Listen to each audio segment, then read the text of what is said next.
guys, first Saturday ng June, kaya naisipan namin magsimba sa Quiapo Church. Huwag natin kalimutan magpasalamat at humingi ng tawad.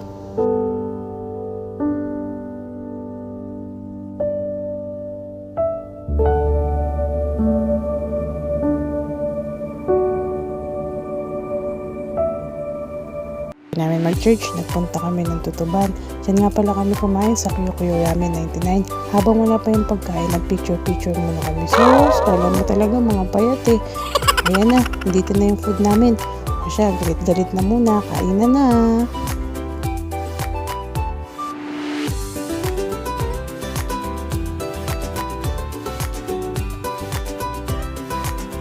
Ay, nag-ice cream pa siya oh. Hindi talaga siya nabubusog oh.